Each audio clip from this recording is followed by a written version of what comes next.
everybody. Good evening. I'm Captain Tommy Scoville, and you're on the lifeboat. Glad to be back in this chair. I took a couple of days off. Nothing. I had a medical issue to take care of. I'm feeling a lot better. Come on, squirrel. Squirrel, however, is not back into the move yet, the groove of things. She'll get there. Come on, get back in the basket. So, if you saw tonight's thumbnail, we're going to be talking about the reasons that people get high. It's we talk about this all the time, and but we talk about it from the standpoint of M. Hunt. Good to see you. The standpoint that there are so many people. Thank you, Mr. Ray. I'm feeling better. We have the inability to describe to people who have never been addicts why it is that we do the things that we do. When a person goes to prison for 3 to 5 years or whatever the case may be, and then gets out of prison with nothing but potential in the world in front of them, and then chooses to get high and throw it all away, it makes absolutely no sense to anybody that has never done drugs before. And that's one of the struggles, obviously, with people in recovery. It's the reason that so many of us choose group therapy is the way to get sober, because we don't have to try to explain every single day why it is that we get high. It flies in the face of logic, right? We realize that the things that we do don't make a lot of sense, especially to people that have never been there. Why in God's name would you do it again? You went through being sick and all of that. Come here. You went through being sick and going through all of that and then decided to use drugs again. It doesn't make any sense. And obviously it doesn't. To others. To us, though, it's understandable. So we're going to attack this thing a couple of different ways. And the first way we're going to do it is the way that they would attack it according to Hoyle. The 5 reasons that people in recovery, I mean the professionals, list that other individuals. Hold on one moment. De Beaumont resident, lost my father and my sister to addiction. By the grace of God, I didn't follow the same path. Thanks for being here for everyone, Tommy. You know what? Thank God that you didn't take the same path. I'm so glad to hear that. I really am. It's very, very difficult, and it's a tall order when everybody when you already are coming by it through heredity. That really makes it difficult. So that's awesome. And thank you. I appreciate the kind words. According to Hoyle, according to the people in the recovery community, pleasure and euphoria are the number one reason that people choose to do drugs. And you're going to see a pattern in the things that I talk about right now. You're going to see a pattern that very closely mimics the stages of addiction. And there's something to that, because the reasons that people list for getting high change over time, right? Pleasure and euphoria, that's opening day, right? Somebody decides that they're going to try weed, or they're going to do a little blow or whatever, and you do that first line, or you take the first pill, or you smoke the first joint, and you get that feeling that's, wow, you know what I mean? This feels so much different. And along with the euphoria, right, the brain chemicals start kicking in, and you get this feeling of well-being. You know, this feeling almost of peace. You know, they use the term euphoria. For addicts, I don't know as much as it's euphoria as that euphoric feeling is more just peace. And as we start to progress through, we get to, and again, I say progress because this is so similar. It mirrors the stages of addiction so closely. But the second reason that they say is for escapism. And this is what separates the wheat from the chaff. This is where people who are going to use drugs but never really get into problems sort of head off into one path. And those of us who are going to end up addicts head off on another one. And the reason is right here, right? That second reason that people get high. And that's the reason of escapism. Even people who don't become drug addicts will get high because they don't feel like thinking about their problems, or they're super angry at a girlfriend or a significant other or whatever. And they go out and get some a buzz on, and they escape the problems that they have for about 4 to 8 hours. For 4 to 8 hours, the last thing on their mind is the fact that they haven't paid the electric bill, and their boss said if they're late one more time, they're going to get fired. And they've got a child that's been giving them all kinds of crap at school. All of those things go away for the period of time that we're using. And you know what? As crazy as it is to people like us, there are people in the world for whom that escapism thing works. A couple of times a month, they just feel like shutting off for about 8 hours. They have barbecues and they get loaded or whatever, and everybody kind of laughs and it's a good time. But as I said, that's where we start veering off. Because the first time we go from feeling that pleasure and euphoria to the, holy crap, this makes all of my problems go away. The difference between the addict and the non-addict is when the morning rolls around and you wake up and you go, oh man, I still got to pay that electric bill. And if I don't get to work in the next 5 minutes, the boss is literally going to fire me. I got to run out the door. The addict goes, I don't want to think about that today either, or tomorrow, or the next day, or the next day. And it's not always escapism for addicts. For some of us, it's just that we're not comfortable. We don't feel okay in a crowd of people, or we don't feel comfortable in our own skin.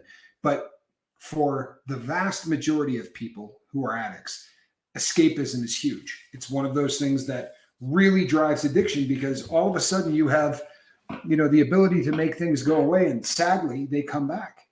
They come back usually right around the time you sober up. So the bag that you buy, you end up doing it again. I'll get high again. And pretty soon that bag isn't lasting you a day. And then it's 2 bags a day, or it's 4 bags a day. And you get to a point where it's 30 of them, right? But it starts out with that second reason that people get high, which is escapism. The third reason that they list, and I wouldn't necessarily list it in the same order, is curiosity, right? Curiosity and peer pressure. And I don't know that peer pressure is the right term, but it's the one that they use. Hello, Blake. It's good to see you. I would say it's peer involvement. All of a sudden, as opposed to just experimenting or catching a buzz or enjoying the euphoria or maybe escaping for 4 to 5 hours, now you've got people who are doing it with you. And this is especially insidious for people of a younger age. All of a sudden, they have their own language, right? They're talking about getting loaded, or they're talking about getting faded. Every generation has a new set of terms.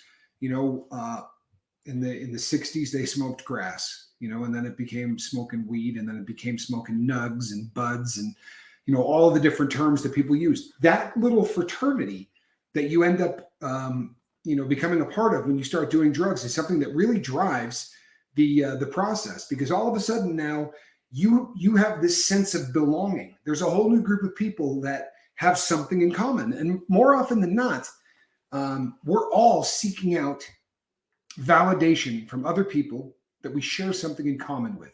If we can find one thing to rally around, right? Doesn't matter what that one thing is.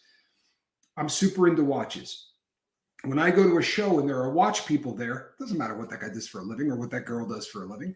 It doesn't matter where they live or what color they are or what their religion is. We have something that for 20 minutes we can sit and talk about watches, the history of them, what new models are coming out, what lines are doing what. And all of a sudden it's, there's that feeling of belonging.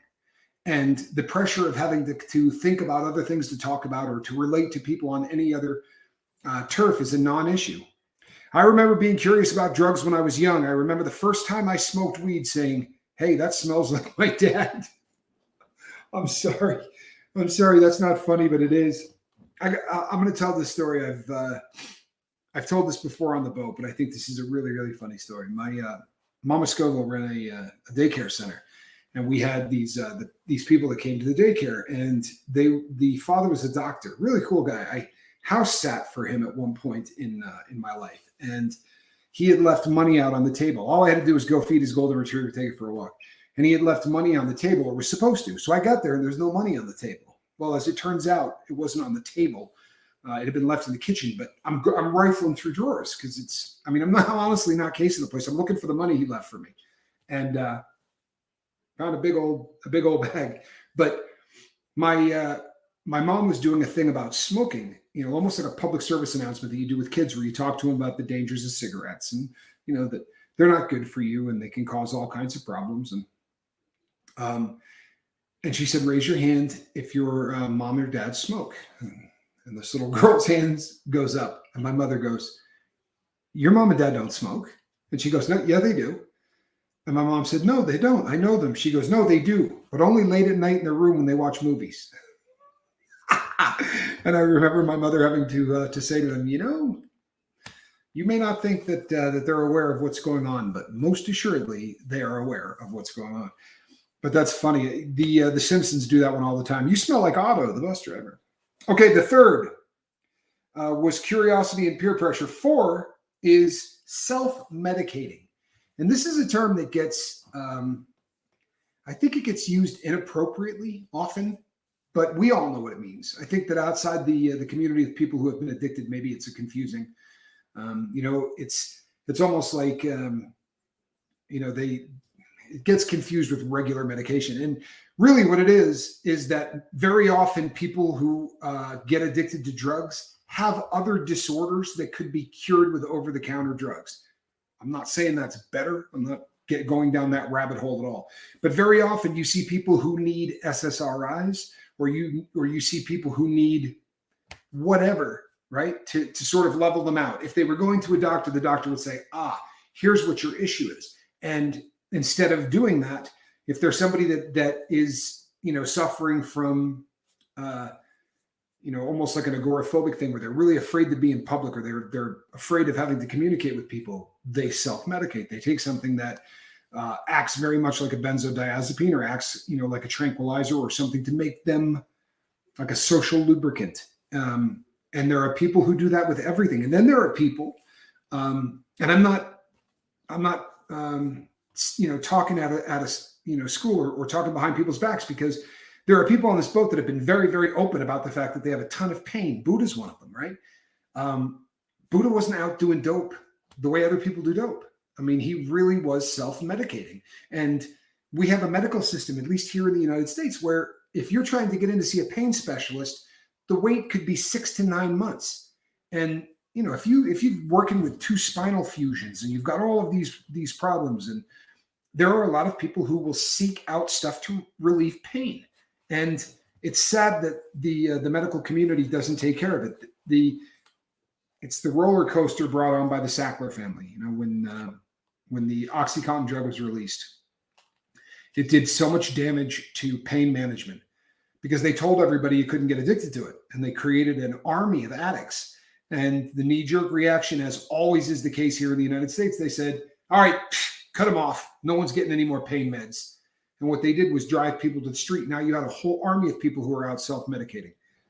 My alcohol use was for pain regulation. My excuse, 2 bulging discs, sciatica, ulcerative colitis, all which are better without booze. Took time. That's, it's a great comment. It really is a great comment. And I say that because I did this for years.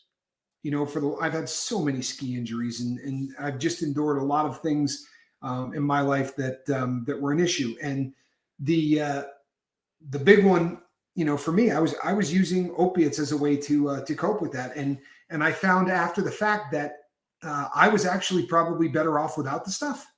Even in terms of pain management, I was better off without the stuff. But it's when you're in the middle of it, when you're in the life, it's very, very,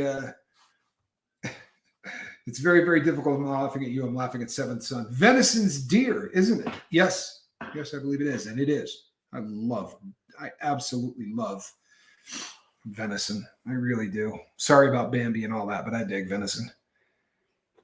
The militant vegan says the lifeboat should have millions of riders. From my experience, this is what every AA meeting should be. Wow, what a cool thing to say, militant vegan. What a really, really cool. What a really cool thing to say. My son is a piece of work. I wasn't laughing at you. I was laughing at my son. Yes. Spanx Calhoun. He's well aware of the equestrian water polo. It was equestrian racquetball for the record, or maybe it was. I don't know. You know what? I'm getting old. Okay. So the next thing on the list after self-medicating is the big one. Why do people do dope? Addiction and dependency. If you And if you read all of the reasons, they tend to go right along a specific path that takes people to addiction and dependency. And the reason that so many people treat addicts so poorly is because the vast majority of people never get by that pleasure and euphoria. It's hard to wrap our brain around. It really is. But if you take 100 people who do drugs, according to science, the number of people who are going to actually develop dependency and addiction is usually under 5%. I know that that's hard to wrap our brains around, because to me, all I got to do is be in the same room, with a drug, and I can get addicted to it. Even if I have a procedure, I refuse pain medication because I know exactly what it's like. Thank you, Blake Richardson. He makes a good point. He says 26 people on the vote and 17 likes. Hit that like button, Hey, you know what? It gets the message out. I hate doing make sure you hit but really does help the vote. So if you haven't, that would be great. I appreciate you. And thank you, Blake. Very kind of you. But this is why people in society judge those of us who become addicted. Because in their head, what's the big deal? I do dope. I do tons of dope. Instantly, they put themselves on a pedestal that's higher than us, right? It's that instant comparison. So-and-so has alcohol dependency disorder. They become an alcoholic. They're weak. I drink. One thing's got nothing to do with the other. And again, we suffer from the only of the addictions that this is an issue in, right? You wouldn't say that, hey, I can handle sugar. Why can't that individual handle sugar? Right? You wouldn't say that about diabetes. You wouldn't say it about anything else. Macular degeneration, you're losing your sight. I have no problem. He would sound like a real jackass if he said that, wouldn't it? The problem is that they're ignorant. All of society bases how they view addicts on how they were able to handle drugs. And according to the prevailing science these days, we really are in a situation where before you take your first breath, whether or not you have that propensity to become an addict is already determined. Before you breathe your first breath of oxygen doesn't mean guaranteed you're going to become a drug addict, because there are a lot of exterior factors, right? But what it means is the potential is there, just like type 2 diabetes.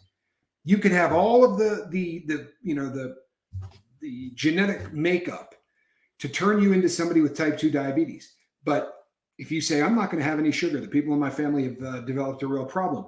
I'm also going to keep my weight in the lowest percentile. I'm going to try to keep my waist at 30 inches. And I'm going to work out every single day. And instead of drinking anything with sugar in it, I'm just going to drink water. Chances are you're going to get off of the planet without ever becoming a diabetic.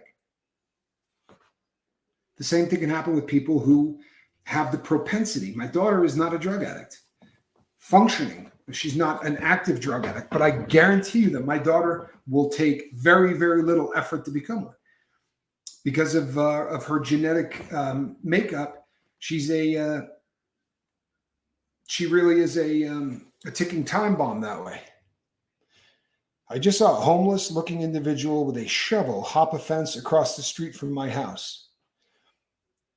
Oh no, he fell flat on his face and laid there. You know what, Calhoun, at some point, you may want to go and check on him. That's not good. I would hate to think that individual is knotted out there or anything else. Buddha, good to see you. Really good to see you. My friend Z quit heroin in 1990. Then in 2018, he broke his shoulder, had a full replacement. They would give him 5 Vicodin. So he started to get street heroin and died 11 years later at 64. That is a story, sadly, Mr. Ray, that we hear so often. And, the number of times that I've had a doctor say to me, we're going to give you some pain medication for that. And believe it or not, people, they get aggro. Like they get very unhappy when you say to them, no, you're not. They'll say, well, you need it. I take real umbrage with that. I'll tell you what I need. And, I've told the story on here before, but I got out of prison and was doing well. And then I had a stroke. And they say one side of your body goes numb. Well, one side of my body was just on fire. It felt like there was flame on it. And I do pretty well with pain. I've got an unusual relationship with pain. But this was over the top, and I was struggling. And I kept telling this nurse no. And I swear to you, this is the truth. I was behind a curtain. I was with the wife at the time. And I said, I'm not taking that. I'm not taking that. I said, you don't understand. You give me that, and I will be back on dope within a month. It's guaranteed. And the curtain opened, and my probation officer was standing there and said, we'll help you get through, quitting. But you got it. You can't. And I sat there and I thought, oh man, I got permission, and I went from, don't you give me that, to how many? No, make that 6 to 8 cc's. 4 is not going to do anything. And they put it directly into a vein, and it was over. It was absolutely over. Bone marrow is responsible for blood cells. It most assuredly is. They manufacture them in the largest bone, primarily your femur, which is why when they do transplants for people who have leukemia, they have to go into your femur. Big bone, very, very large bone. Heather Joy says, Mom drinks a lot of, I think that was Heather Joy. Yeah, my mom drinks a lot of red wine for pain. Self-medicating is probably one of the biggest ones. Oh, good, Calhoun. Way to check on him, though. My brother Johnny witnessed an overdose the other day. And he said, thank you, Buddha. I appreciate that.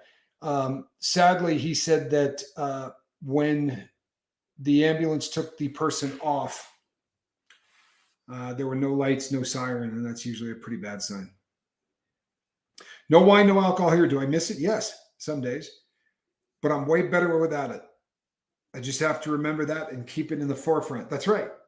Keeping it in the forefront is the key. If you plan on remaining sober, that kind of self-reflection that he's talking about right now is absolutely going to be hit or miss for you. And Todd nailed it. If you allow that to be on the back burner where you're not concentrating on it, or you go days without thinking about it, then you're probably in trouble. I make a point of no matter what I'm journaling on, right? No matter what I'm writing down in the journal, I make sure that in every journal entry, whether it's night or morning, there is, even if it's 3 sentences, there's some reflection of my past.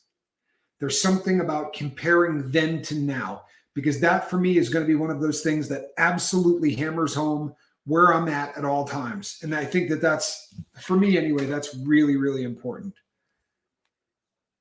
It hurts like hell having marrow extracted, says Seventh. I don't know what that's like, Seventh, but I would imagine it's, I've read, but I don't know what it's like personally.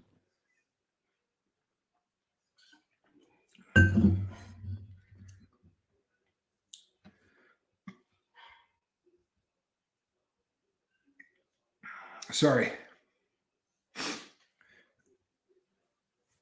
I got electrical burning smell beforehand. Oh, we're talking about, okay. So we're also going to talk about, I think this is a juxtaposition that we need to hit on. I want to talk about the 5 phases of drug use, because to me, this is a fascinating comparison. You remember what I just went over in terms of what they said. So you start off with pleasure and euphoria. You go to escapism for number 2. And then you go to curiosity and peer pressure, and then self-medicating and addiction and dependency. And before I do make the comparison, and I talked about peer pressure. The thing with peer pressure, I talked about it when it's younger, but even as we get older, peer pressure and curiosity tend to go hand in hand. Hey, everybody, I love you all. Yesterday marked 11 years free from alcohol. I'll tell you what, that is a long time. Well played, Cooley McCoolson. This is for my man. 11 years, peeps. That is, that's as good as it gets, bud. That really is. That's as good as it gets. And this one right here is for you. Here's to the next 11, right?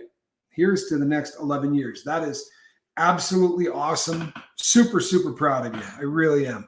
Super, super proud of you. So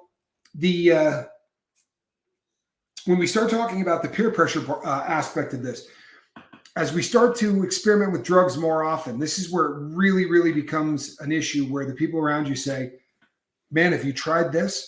Because as I was saying, you sort of rally around, you have that one thing in common. What's the one thing? Well, the one thing is we enjoy changing our mindset, our state of mind. And we do it with booze. And then, someone says, oh, you haven't tried this? Like I remember virtually every single time somebody brought up a new drug. You've never heard of acid? No. Well, you don't smoke it. It's just on a little piece of paper and you put it in your mouth. I thought, that sounds like BS. Like that little piece of paper is going to do something. And so Rob, good to see you, Rob McMullen. I'm glad you're here, man.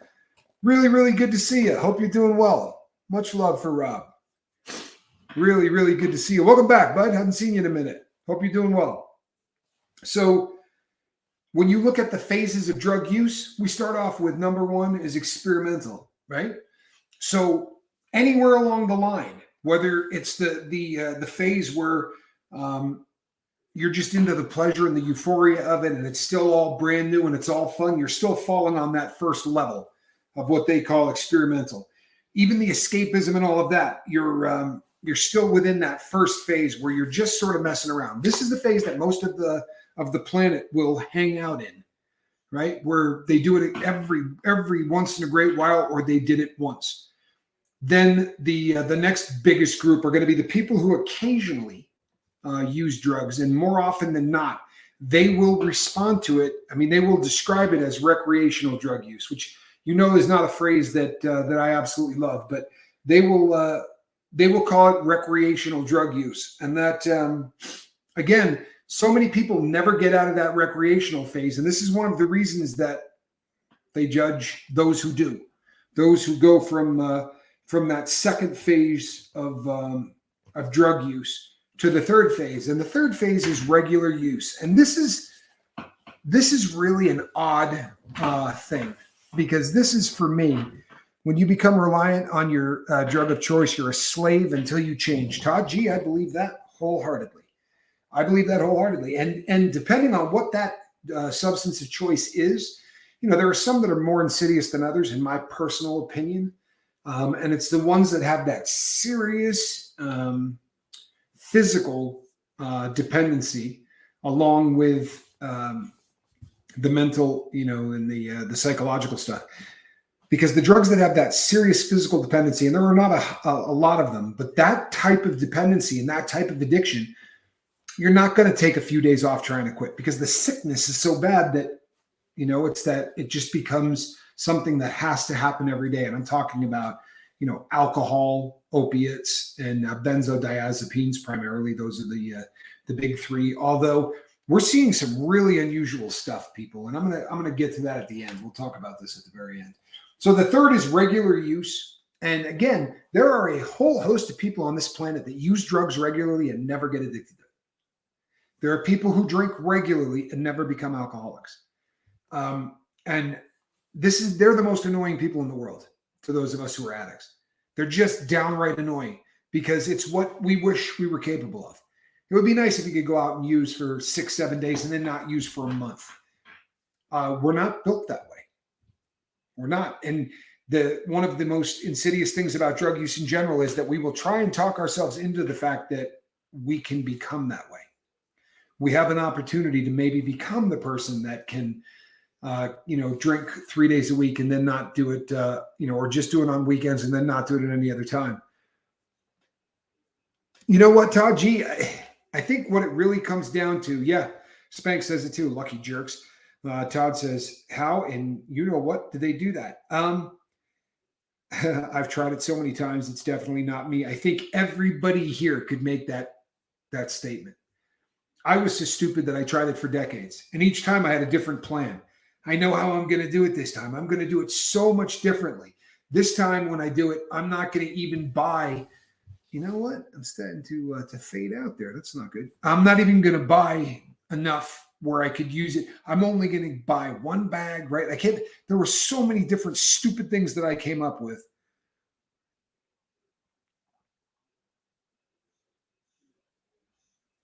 Sorry.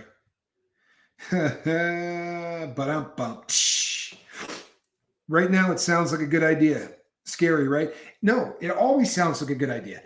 When you get sober, it doesn't mean that you're ever going to think, oh, I would never want to be able to just catch a buzz every once in a while. That doesn't go away. At least it certainly doesn't for me.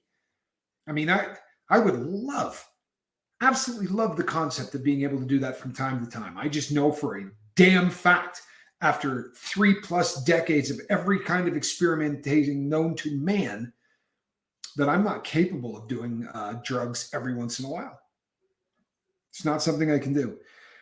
People who self-medicate and want to quit are the most interesting people in the world, in my experience. They are, I don't know, they experience life to the extreme. There is something to be said for that, militant vegan. Yeah, there is really something to be said for that. Calhoun says, weed serves the same escape purpose for me as all of the other substances I was into. And that is understandable. So I want to say something here, and this is controversial with people in the recovery community, but I don't care. I think there are people out there who struggle so hard with the ability to leave their substance of choice that they're going to end up using weed the same way. How could you do what I do and say you got to quit that altogether? Because, if not, you're not. I don't play any of that. If you set down a crack pipe to smoke a joint a day, it's not my job to tell you that you need to put down that joint. It isn't. It's your job to tell you that you need to put down that joint. And if you don't feel like you need to, I'm certainly never going to tell anyone to do that. Nor will I judge them for doing that. Anything that you can do anything that you can do to set down something as insidious as, a fifth of bourbon a day habit or a bunch of heroin a day, I think it works, but that's just me. I think weed works for a bunch of folks. I'm just aware that weed slows me down, and it's awesome that you are. You know what I mean? That's fantastic. People, I swear to you, self-awareness should be the title of every single show that I do, and then I should just figure out different ways to talk about it, because self-awareness is absolutely, I know you're not knocking pot at all. Self-awareness is absolutely the key to anything moving forward in your life. And whether you're in substance abuse or whether you're out of substance abuse, getting from base camp to the next level, working out what you're going to believe religiously, how you're going to relate to family, all of that comes straight back to being personally and aware of what's going on. Alcohol is 100 times 10 worse than weed. I wish I could use it, but yeah, me. You know what, Militant Vegan? I agree with everything you just said. The reason that I don't smoke weed is because, to me, I know that my body is eventually going to go, this isn't it. This isn't it.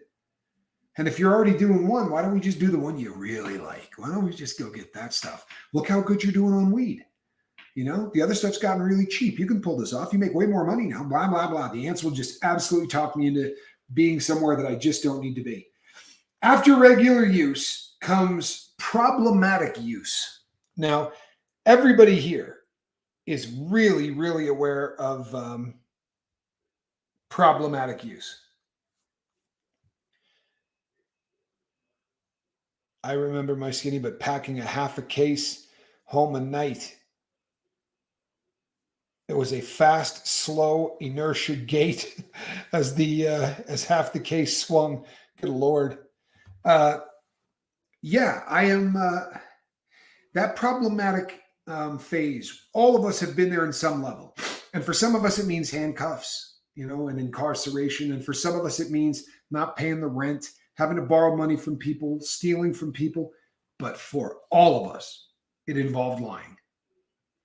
And I think that once you start lying about your usage, or lying to get money for your usage, or lying, anytime your ability to tell the truth to the people you care about is changed because of your drug use, it's problematic. It's problematic in a very big way.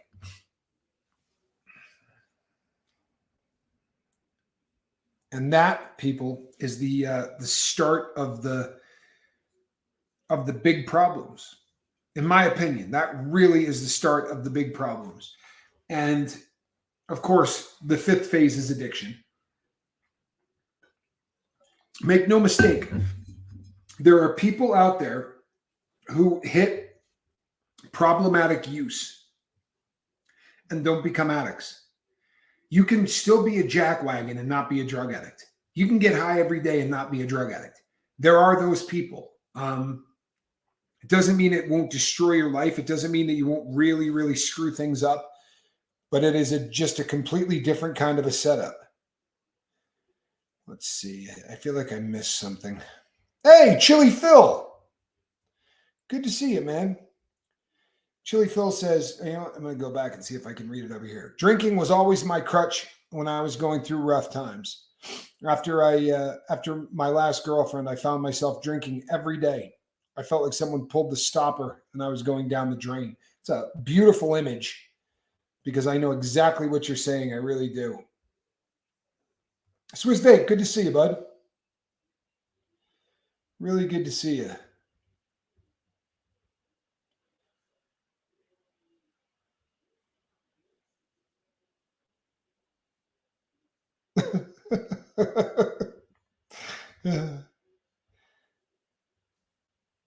All right, I'm sorry. Heather, you taking off? Take care, Heather.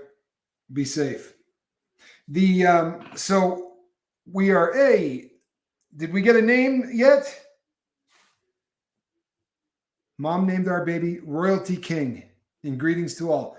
God bless you. I think that's awesome. Congratulations again on your new baby. That is so, so cool. It really is. I'm so happy for you. I'm not sure when or what was crossing that line for myself, but I know becoming an honest person was the line I crossed on my way back. Wow. Very, very interesting. Very, very interesting, man. I love that. I absolutely love that. Did you catch that, people? He said, I'm not sure when or what was crossing that line for myself, but I know becoming an honest person was the line I crossed on my way back. So that basically wraps up the things I wanted to talk about. But in terms of why people do drugs and sort of the phases of drug use, some really interesting stuff is happening in the drug world on a lot of fronts. And you know what? I'm going to get people who are all kinds of bent and torqued, but this is what I do. And this is, so we're going to talk about some of them. And one is really, really unusual. There is a phenomenon that is starting to rear its head in the drug world. And this is something that has not happened before. Certainly, it's not happened in my lifetime, and science has not seen it happen. But there are individuals who are experiencing some very, very odd side effects from the use of cannabis. And I've heard several different names for this kind of symptom or syndrome or whatever you want to call it, but I don't know that it's got an official one yet. But there are individuals who begin to vomit, and they basically get to a point where they can't keep down any food. It's just a nonstop vomiting thing.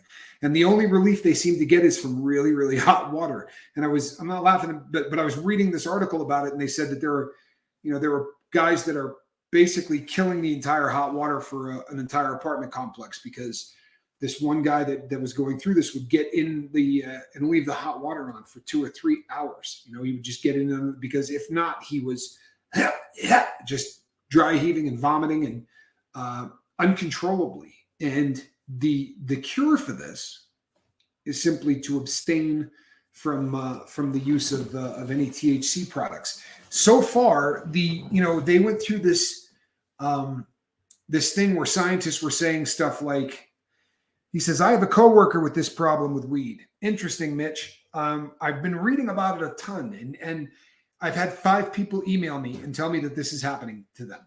And I had never heard of it before at all, which is why I started doing the deep dive. But we have a very small boat. For 5 individuals to have reached out, cannabis hypermesia syndrome. That may be what it's called. I do not know. I could not back that. But they started going down the rabbit hole of maybe there's some pesticides being used, or maybe there are some, and they're so. The problem with that is most indoor grown stuff, they're using the same kind of chemicals and things. Chemicals may be the wrong word. They're using the food that they're using for these plants tend to be there's only a handful of them that most growers are using, and they started to attack those and think maybe that was the problem. And oddly enough, what has led them to realize that it has nothing to do with anything else is the synthetic cannabinoids. Cannabis hypermesis syndrome is a condition caused by long-term cannabis marijuana use. People who have CHS experience recurring episodes of nausea, vomiting, dehydration, and abdominal pain. Well, here's what the scientists have come up with now. What they're saying is that we've never been where we are today, right?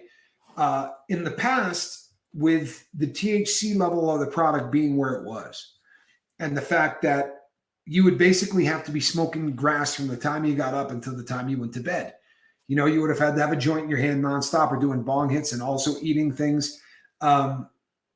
What they're saying is there are so many kids or guys who are buying, these dabs and these ultra concentrate levels of THC that no one's ever ingested this much. This is really a very different potentially a very different experience than what we used to experience, right? This is not something that anybody could have done 40 years ago, right? The unbelievable concentrations of product, and you've got people who are eating edibles and doing 3-foot bongs full of nothing but dabs, and they're hitting this stuff off of those wax, bongs, and you're just getting so much THC into the system. I foresee this becoming more prevalent because every single year now, the level of THC is being upped, and with the suspension of prohibition, and make no mistake, I'm not here to tell you that I think prohibition should be back, but what I'm saying is that with the lifting of prohibition, you have so many people now who are working to genetically modify the plant as far as they can. You get 2 really ridiculous strains, and you try to cut them and make an even stronger strain. And if that one ends up being super strong, you find someone else who's running one that's super strong. And the day is coming where the level of cannabinoids, the level of tetrahydrocannabinol is going to be frightening. Personally, I can't smoke the stuff now. For me, I told you, the last time I smoked, I did wax. I did it while I was incarcerated, and it absolutely scared the hell out of me. They inhale alcohol now, says Todd G. That is something people are doing. There are a lot of different ways that people are beginning to experiment, and it's always kind of been that way. They're also, taking it in the way. Not the normal way to drink. There are guys doing vodka enemas, believe it or not. Guys and gals who are hooping it, taking alcohol to the backsides. These are frightening concepts, and that's far more dangerous than people think. When you really start to get messed up in your stomach, your body has a way of getting rid of it, right? You go bleh, and everything gets. It's more dangerous going the other direction, because you can hit that alcohol toxicity level, and you're not going to be able to regurgitate it out. And the other end isn't hooked up the same way, where they go, "Ooh, we got to get this out," and you're just going to spray it like a Krylon can all over the living room or wherever you happen to be sitting. And there have been some fairly dangerous occurrences of people doing that. I've also been reading a great deal about people who are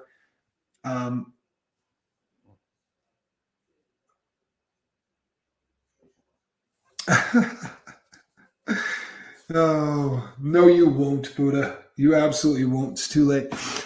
I have had I've had it scare me not too long ago myself. Yeah, well, Buddha, you can feel free to disagree, but they are absolutely genetically modifying the plant to make it stronger. I mean, I don't think you could argue that point. They are doing everything within their power to make it far stronger, and we're going to see some unusual things because of it. And that's all I'm saying. Not look, I've never badmouthed any drug. I talk about drugs. I don't tell people not to do drugs. I tell addicts not to do drugs. I tell people who are addicted to drugs to not do them. I try to help people get off of them if they're addicted. I don't jump into anyone's life and tell them what they need to do. I really don't. If people come to me and ask for help, I will absolutely tell them my opinions. But I'm not out beating the street, pointing to people and going, "You drink?" I don't care if anybody drinks. I don't care if anybody snorts coke. If you start to develop a problem with it, I see that as an issue. I smoke weed as well. It helps immensely, with my epilepsy. It lessens the effect of my grand mal seizures. Well, that's awesome. My first seizure ever was an 8-hour one. Oh, my Lord. Where they had to medically induce me into a coma. Blake, that's terrifying. Good Lord. An 8-hour seizure, people. Can you imagine? LeBron, the shoe collector? You got to be kidding. Blast from the past. LeBron, how have you been? That is so cool. That is so cool. Really glad to see you. Really awesome to see you, man. It's been a long time. Really, really a long time. Hey, all. I got to go, but it's awesome getting here and hearing you for a bit. Take care. Good to see you again, bud. I'm glad that you really stopped by. Blake, that's awful. That really is absolutely awful, but I'm glad that you have it under control. We have a lot of people that use cannabis for things, and it works out great for them. I think that there's medicinal properties that it has that really do wonders for people. And my thing with weed is I've never met anybody that smoked too much of it and hit their kid. I've never known anybody that smoked too much of it and punched their wife in the face. And there's a substance out there that people drink too much and hit loved ones all the time, and it's legal. And if you had to put a guy behind the wheel on weed or on booze, I would much rather have him on weed. I don't really have a problem with cannabis. I think that we're going to see it get really damn strong. I think that we're going to see it get to some levels that are really going to be over the top, and that's just the nature of what happens when all of the restrictions are taken off. And we may hit a point of diminishing return. They may get to a point where people don't want it any stronger. It's going to be really interesting to see. I mean, how long have we been legal now? Colorado, what, about 10 years ago, maybe a little bit more than that. So we're in its infancy here in the US, and I know that it was legal for a really long time in Amsterdam. And I went over there and did that stuff and was actually a judge at the Cannabis Cup and did all that. And it was it was fun, but so they say, well, they've been engineering it over there. Yeah, they have, but there's something just unique about the United States and how we do everything. You know what I mean? We just go a little bit overboard with almost everything. Zombies, says Cemetery 76. It certainly made it to me that I could not. Flowers. Again, see, Calhoun, this is a good point. I kind of view the extracts and the concentrates the same way that I kind of view an opiate versus an opioid. I kind of trust Mother Nature. And even if people are playing with it slightly, I still kind of trust Mother Nature. If you're trying to make the strongest that you can, you're still going to peak out at what that plant is capable of. But if you're extracting all of this stuff out of, hundreds and hundreds of plants and then, putting it into a form that somebody can take, it's unusual. It really, federal, not legal. That's the conundrum, isn't it though? It's a very odd thing to think that it's illegal in states, but not according to the federal government. It just shows kind of the stupidity of our country. You know what I mean? I would kind of be happier as a person that Irish shops are on the strong side. I believe that. I believe that any of those legal stuff. I mostly use raw cannabis oil to make this cream I call Xanadu.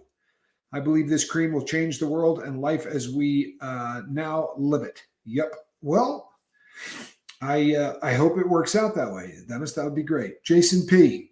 Yeah, Tommy, weed has been legal here in Colorado for a long minute, but I still won't touch it. For me, it leads to horrible addictions. And that's me too, Jason. I don't judge people who do.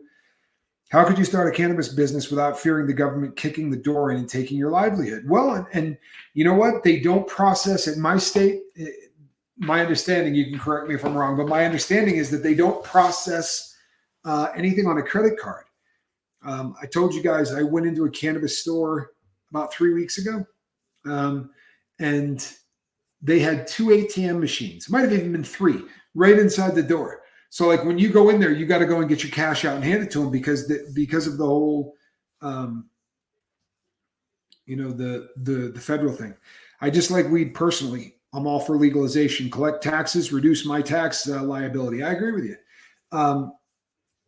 Ms. V says, nope, all cash. Todd G agrees. Nope, all cash. Yeah, see, I don't know. It's an odd thing. It really is. We could do, I could do 5 or 6 shows on legalization. The other thing hey, Franklin, I asked somebody about you yesterday. I said, when was the last time you saw Franklin? Literally had that conversation yesterday. Glad to see you, bud. Good to see you. Hope you're doing well. I really do. Hope you're doing well, man. Great to see you. Weird with banks too. I should imagine. There are also a lot of states right now that this coming legislative year coming up, there are a great many states that are going to be talking about decriminalizing certain amounts of every substance. It is the direction that we are moving as a country. And, it seems to me that this is an odd time to be doing it. If it would get rid of, here in California, they'll let you use plastic, he says, all right. It's an odd time here in the U.S. I would be happier if they were just supplying people with a safer supply. Bless you! With a safer supply of the drugs that they're using, because there really is no safe drug supply anymore in the U.S. and that's in the world, but certainly here in the U.S. It's gotten to the point where street drugs are all so tainted. It really is awful. My herbalist teacher said weed, if his first pick of all medicinal herbs, based off what it can do. I don't doubt that, Chris. I know that there's a lot in there. I can't take opiates or opioids for that matter. For the rest of my life, that's a non-option. But the poppy has been just such an amazing discovery for the planet. I mean, there are so many people as we speak right now who are being given a pain medication because of pain that they're in, and it's going to make their life manageable. And I think that there's quite a bit of fantastic things that have come out of the morphine molecule. It's just people like me, it's not an option for. And I think that cannabis is the same way. If there are people that are, you know what? Todd G says that's the idea behind dispensaries, regulate. I'm scared crapless by all of these new bills that are going to be rolling out, because we have to hand the reins to the government, and more government intervention of any kind has never really worked out at anything, right? Anything.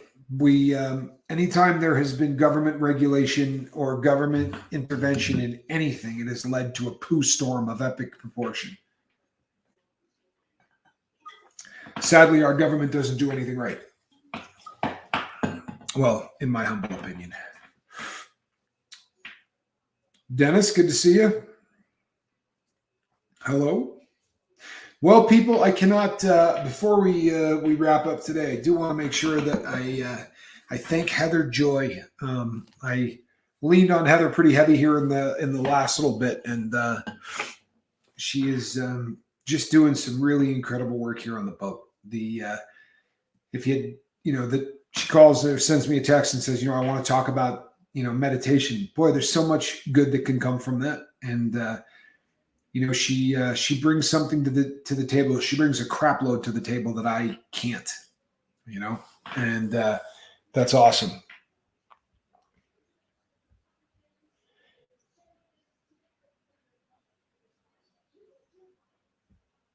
Yeah, the Buddha says it's terrifying handing it over to the government, but it's our only move. There are other places that haven't done that at all. You know what I mean? There needs to be really, really intelligent minds. Hey, Peppers in Kentucky Living, good to see you.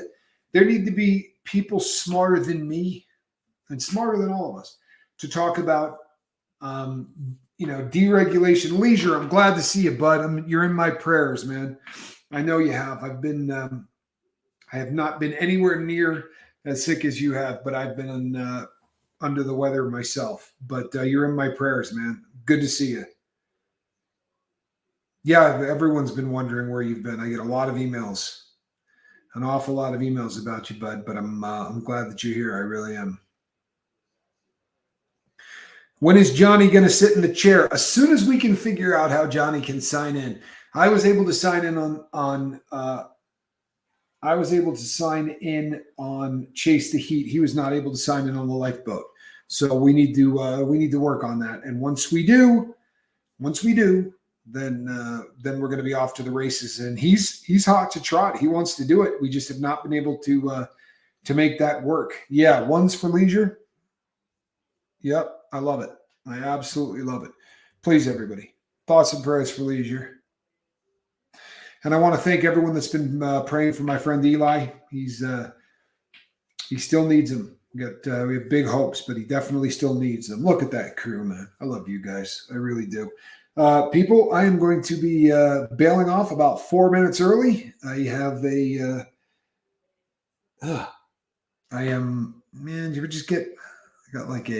he will crush it. And there's no question. He really will. I have looks like a bug bite or something on my arm. It wasn't there earlier. No, I am an engagement I got about 2 minutes. I can probably do a couple more. Well, I would say that Johnny just old and can't figure out the internet. Yeah, there's probably some truth to that, but I'm the one explaining it, and I've been able to, Heather does it, and I've had some other people that have been able to do it when I describe it. It just doesn't seem to be working for Johnny currently. We're going to get it worked out. I promise you. That's a beautiful thing to say. V says, I'm always sending positive vibes for you, Leisure. Good. Continue to do so. Please, everybody. Please. Cemetery, have a good night. All righty, everyone. I am going to... Wharton says, I think about you a lot, Leisure. I love it. I look forward to seeing all of you on the boat tomorrow morning. Charles has got it. He understands. He says, squirrel, squirrel, squirrel, squirrel. And it is squirrel time. T. Prada, nice to see you. That